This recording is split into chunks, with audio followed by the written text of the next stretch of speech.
Сәлем достар, бүгін сіздермен бір жасағаннан керемет болып шығатын сметанниктің рецептімен бөлісемін.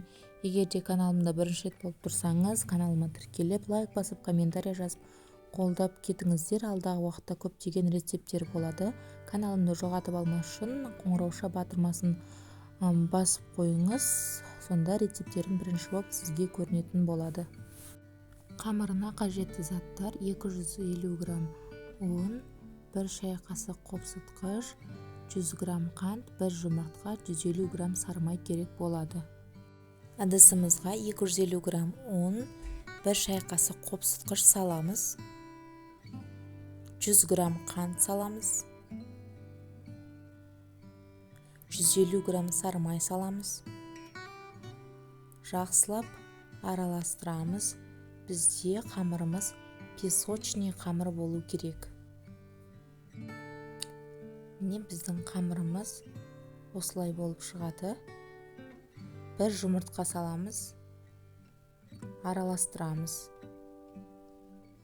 Енді осылай қамырымызды бір-біріне біріктіреміз.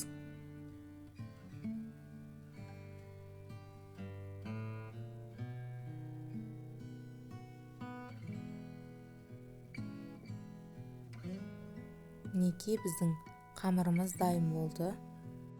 Қамырымызды пакетке салып, холодильникқа 15-20 минутқа қойып қоямыз. Креміне қажетті заттар: мен магазиннің сметанын қолдандым, 20%, 500 грамм саламыз, 100 грамм қант саламыз, 4 жұмыртқа саламыз. Венчикпен немесе шаншқымен араластырамыз.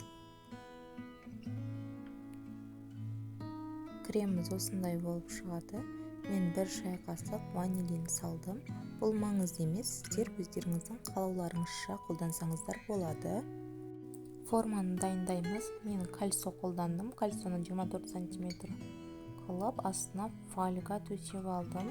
Сіздер кальцо болмаса, қарапайым форманы қолдансаңыздар болады. Қамырымызды осылай видеода көрсетілгендей төсеп шығамыз.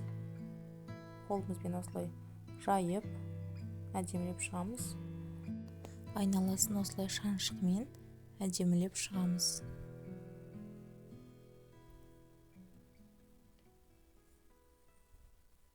Енді кремімізді құямыз.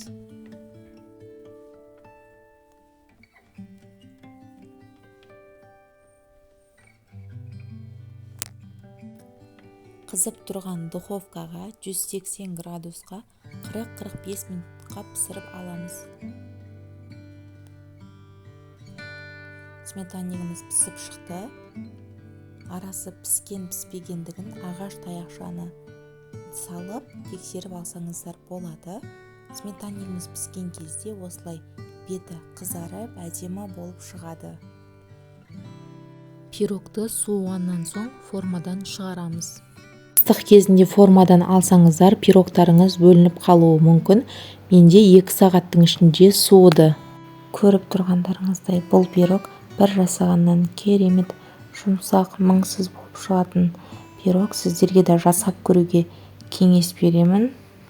Видеоны соңына дейін қарағандарыңыз үшін рахмет.